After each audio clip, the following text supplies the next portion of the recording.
हमारे बच्चे हमारा कहा बिल्कुल नहीं मानते। हम उन्हें एक ही बात बार बार कह कह के थक जाते हैं। हर बार उन्हें ब्रश करने के लिए कहना पड़ता है तब ब्रश करते हैं। हर बार उन्हें खाने के लिए बोलना पड़ता है तब खाने बैठते हैं। इस तरह की कंप्लेंट कई पेरेंट्स की होती है।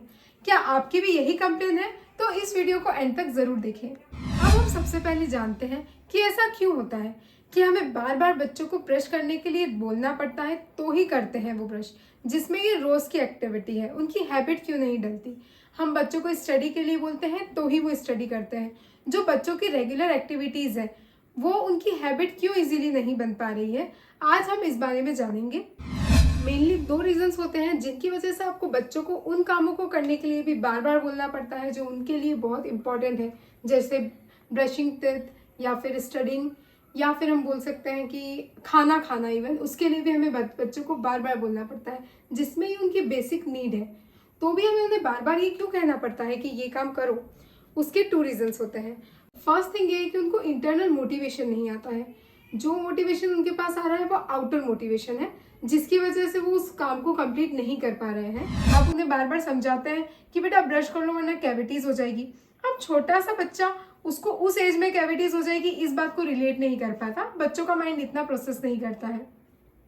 और अगर आप बोलेंगे कि बेटा स्टडीज करो वरना बड़े होके तुम कुछ बन नहीं पाओगे, तो वो फिर वापस लॉन्ग टर्म जो है वो गोल हो गया। इतने लॉन्ग टर्म में क्या होगा, वो बच्चा इतना लॉन्ग टर्म का प्रोसेस नहीं कर पाता है। तो हमें बच्चों को शॉर्ट टर्म गोल्स देने हैं, शॉर्ट टर्म रीइंफोर्समेंट देने हैं।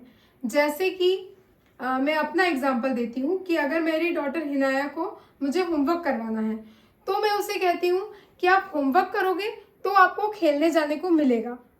तो इससे क्या होता है कि उसने होमवर्क किया तो उसको इंस्टेंटली उसका रिवॉर्ड मिल रहा है, उसी वक्त उसे होमवर्क कंप्लीट करते ही खेलने जाने को मिल रहा है। तो वो उसके लिए इंस्टेंट रिवॉर्ड होता है, जिससे मोटिवेट होकर वो हमेशा होमवर्क कंप्लीट करती है। और दूसरा रीजन जो है वो है कि आप उसे फोर्स कर रहे हैं उस चीज के लिए। तो जब कोई काम आप किसी से फोर्सफुली कराते हैं तो चाहे वो उसके लिए अच्छा ही क्यों ना हो, पर उस काम को करने से वो इंसान दूर भागता है। तो आपका फोकस यही होना चाहिए कि बच्चों को इंस्टेंट रिवॉर्ड दे। जैसे कि अगर उसने ब्रश किया तो आप उसे एक स्टोरी सुनाएंगे। अगर बच्चे ने अपनी स्टडीज कंप्लीट की तो उसके बाद आप लोग बाहर जाकर गेम खेलेंगे। इस तरह से बच्चों की पसंद के हिसाब से आप उन्हें किसी भी काम के लिए रिवॉर्ड दे सकते हैं, पर उन्हें हर काम के लिए रिवॉर्ड ना दे, वरना वो रिवॉर्ड के बिना कोई भी काम नहीं करेंगे। रिवॉर्ड सिर्फ उन्हीं कामों के लिए से जो आपको लगता है कि बहुत इंपॉर्टेंट है या रिवॉर्ड देने लायक है, या जिन्हें कंप्लीट करवाने के लिए रिवॉर्ड देना जरूरी है। तो इस तरह से जब आप बच्चों से रिवॉर्ड देते हुए काम कराएंगे तो वो अपनी इच्छा से काम करना स्टार्ट करेंगे, और उससे वो उनके लिए सेल्फ मोटिवेशन बनेगा और फ्यूचर में वो उनकी एक लॉन्ग टर्म हैबिट बनेगी। इस वीडियो में आप मुझे कमेंट करके जरूर बताएं कि अब बच्चों की कौन सी हैबिट्स अब आप रिवॉर्ड देके चेंज करने वाले हैं। और साथ ही में अगर आपको ये वीडियो पसंद आया है तो हमारे चैनल को जरूर सब्सक्राइब करें और लाइक, कमेंट और शेयर करके हमारे चैनल को अपना सपोर्ट जरूर दें।